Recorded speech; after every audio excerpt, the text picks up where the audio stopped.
The Ashanti Regional capital, Kumasi, was in the news a lot this week, most of them bad news. A man known as Maxwell, who allegedly stabbed and killed his wife at Nyanchrenyase in front of their 6-year-old son, also died on Thursday. Police suspect he took in a poisonous substance. Suspect Maxwell Bwedu, who was arrested at Kodie for murdering the wife at Nyanchrenyase, took ill yesterday and was taken to the Akufo-Addo Teaching Hospital. Another bizarre story from Kumasi.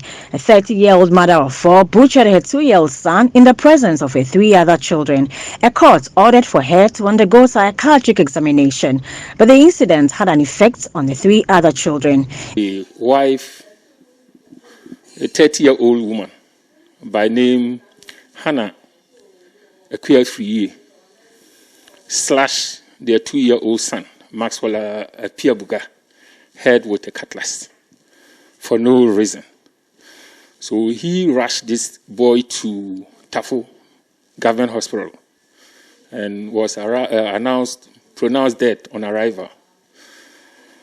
So I dispatched my men to the place. They went, and lo and behold, it did happen. So they arrested the woman after examining the body and then placed in a morgue over there for autopsy. A watchman guarding the office of an aluminium product dealership was allegedly stabbed to death. Manager of the shop says the robbers made away with about 89,000 cedis and a power generator. I was told this morning that robbers have broken into my shop. When they called me, I told them to call the police. The gates had been opened. When we got in, my security man had been killed and dragged inside the office. He was lying in this pool of blood. On Thursday, a 3-year-old boy was found dead in a private vehicle inside the premises of a church at Roman Hill in Kumasi.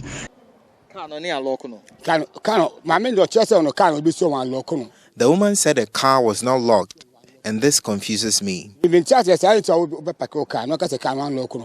And this is what is raising eyebrows about what led to his death. Police is investigating all these incidents.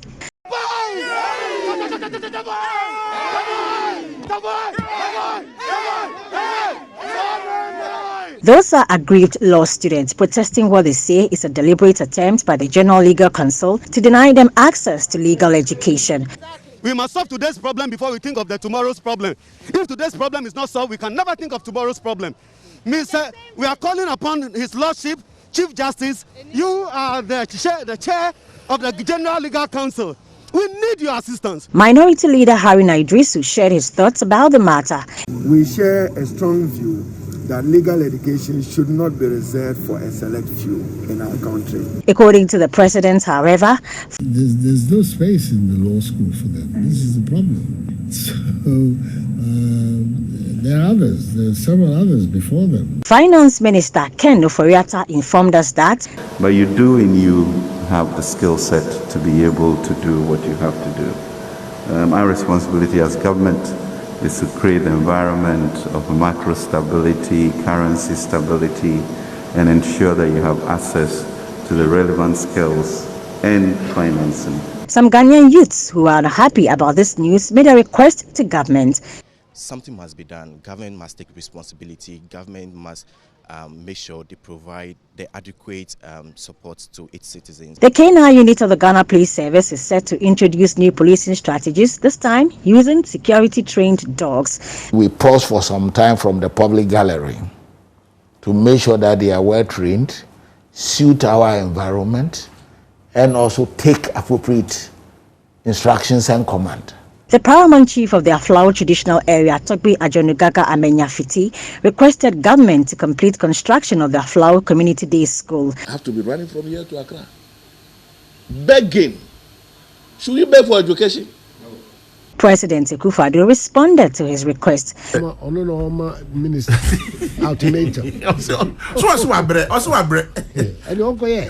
The president also apologized to the residents of Cape Coast for stating that his government never promised to build a harbour in Cape Coast.